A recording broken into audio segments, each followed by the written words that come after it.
I got home from a business trip and noticed my slippers were still wet. I asked Mary if we'd had anyone over. She froze for just a second, then laughed it off. Come on, you know I'm terrible with people. I just like quiet weekends at home. Isn't that what you always said you loved about me? That I'm so low maintenance? I gave her a vague smile and waited until she left to go shopping. Then I went through the apartment, room by room. Someone had used my razor. A pair of pajamas in the closet had been worn. But the kicker? The box of condoms in the nightstand was completely empty. 2 days, 12 condoms. Guy had stamina, I'll give him that. I swallowed my anger and pulled out my phone. Get me all the security footage from our building for the past 2 days. And keep it quiet. Next day at work, the footage was already in my inbox. I clicked it open and scrubbed through. Clear as day. Time stamped down to the second. Starting 3 days ago, some guy had been coming and going from my place. A lot. The last clip was from an hour before I got home. The elevator opened. He stepped out with his arm around Mary's waist. They stopped right outside our door and kissed. Long, slow, the kind of kiss where you can't tell where one person ends and the other begins. Mary's hand slipped inside his coat. I'd never seen her like that. So eager. So hungry. I knew exactly who he was. Dean Gilbert, Mary's new assistant. I'd seen his resume. 25, fresh back from some program overseas. 6'1", with the kind of face that gets you places. The video froze on him kissing her neck. I closed the window and leaned back. That's when someone knocked. 2 quick raps. Come in. The door opened, and there he was, Dean Gilbert, in a fitted light gray suit that showed off his height, every hair in place. His eyes had that cocky confidence you see in young guys mixed with something lazier, almost smug. He was holding a folder. Chairman Dickerson. His voice was all business. President Henson asked me to bring over the year-end bonus list for your signature. He walked to my desk and set the folder down. No small talk. Didn't leave. Just stood there, waiting. Perfect posture. But his eyes drifted past me to the bookshelf like this was just some boring errand. I looked up at him. He didn't flinch. He even smiled, a smile that was hard to read. Normally, when Mary sent stuff like this or had her secretary bring it, I'd glance at the total and sign. She handled HR and finance. I'd always given her free rein. But today, I picked up the folder, opened it. I went through page by page. Bonuses ranged from tens of thousands to a few 100,000, nothing unusual for this year. Then I hit the last page. My hand stopped. Next to Dean Gilbert's name was a long string of numbers. Year-end. Bonus. $1 million.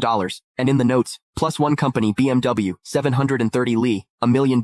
A BMW 7 Series, for an assistant who'd been here less than 6 months. I stared at that number for 2 seconds. Then I looked up. Dean was watching me. That little smile had gotten bigger, and there was something in his eyes now impatience. Chairman Dickerson, is there a problem? His tone was still polite, but there was an edge, a push. Miss Henson is waiting to head out. He made sure to emphasize those last words. I picked up my Mont Blanc pen and uncapped it. The tip hovered over the signature line. Didn't touch down. Mr. Gilbert, you've been with the company about 5 months now, right? My voice gave nothing away. 1 week shy of 5 months. Quick answer. Smooth. I said nothing. I signed. Thank you, Chairman Dickerson. He took the folder back, flipped to check my signature, then closed it. And right as he turned to leave, I caught it. His lips moved. Fast and silent. No sound. But I could read it clear as day. 3 syllables. Old bastard. He didn't even bother closing the door behind him. I stayed in my chair. Didn't move. The pen cap clicked back into place. Click the link in my bio to get the full story for free.